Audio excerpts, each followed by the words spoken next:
My hands were shaking as I signed the final papers that made me, Sarah Johnson, the official owner of Pinnacle Industries. The lawyers around me exchanged smiles, but I was too overwhelmed to celebrate yet. Through the glass walls of the conference room, I saw my father's face when he heard the news. His expression, first confusion, then disbelief, and finally pure shock. 5 years ago, this same man, my own father, looked me in the eye and said, "You're cut off." Cold, dismissive, like I wasn't his daughter. Just a failed investment. "You don't have what it takes," he added, twisting the knife deeper. I still remember how empty I felt that night, but deep down, something inside me lit up, a spark that would soon become a raging fire. Today, I stood tall in the same boardroom where my father once held power, dressed in a sleek, sustainable suit. My choice, not his. "Shall we go meet the team?" I asked my new executives, my voice steady. As we walked toward the company-wide meeting to announce the acquisition, my mind flashed back to everything it took to get here. I grew up in a wealthy Boston suburb where success wasn't optional, it was demanded.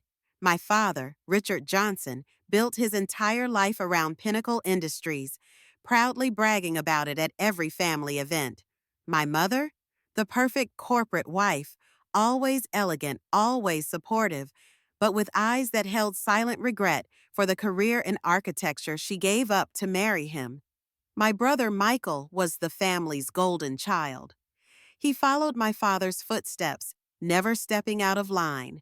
Me? I was the rebellious one, the dreamer. Even when I brought home perfect grades and ran a profitable jewelry business as a teenager, my father's only comment was, "Focus on something real, Sarah." When I got accepted into Harvard Business School, he showed rare approval, but it came with a warning: don't embarrass me. In college, I discovered my passion for tech and business innovation, ideas my professors loved, but my father dismissed as foolish. Still, I graduated top of my class and landed a prestigious job at a consulting firm. But even then, every win was met with comparisons. "Anderson's daughter made partner in 4 years. Let's see if you can keep up." The breaking point came when I developed a bold digital strategy proposal. My boss loved it, but the firm rejected it. Later, I found out my father had warned them behind my back that I wasn't ready. At Thanksgiving, surrounded by relatives, he publicly mocked me. "Sarah has some cute ideas about business. She'll learn with time." That night, I snapped, "When exactly will that be, Dad? When I become exactly like you?" He glared and said, "This is why you lack business judgment." I battled anxiety and doubt, but through the pain, an idea emerged: a fintech platform to make wealth management accessible to regular people, not just the rich. My father scoffed at it, calling it another silly app, but I worked tirelessly, nights, weekends, building my startup from nothing. I sold everything, moved into a tiny studio apartment, worked odd jobs, and nearly lost everything. Investors pulled out after hearing my father badmouthed me again in the industry. Desperate, I asked him for a loan. He smirked and said, "You're cut off, Sarah. No loans, no help. You simply don't have what it takes." I hit rock bottom, broke, alone, and exhausted, but I made myself a promise. I would either succeed on my own terms or fail trying, but I would never ask for his approval again. Months later, I met Alex, a programmer who believed in my vision.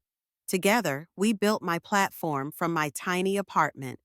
Slowly, clients began to notice. A factory worker used our platform to pay off his debt. That email became my motivation. "This is why we exist," I told Alex. Soon, we gained awards, media attention, and investors. We weren't just a startup anymore. We were becoming industry leaders. Then, I learned Pinnacle Industries, my father's company, was failing. They had ignored digital innovation for too long. Suddenly, the impossible became real. I had the chance to buy them out. It wasn't revenge anymore, it was smart business. After months of quiet negotiations, my board approved the acquisition. Today, I walked into Pinnacle as its new owner. I looked at my father, who once said I'd fail, and thought, I didn't win to prove him wrong. I won because I believed in myself. Have you ever had to choose between your dreams and someone else's approval? What helped you stay strong?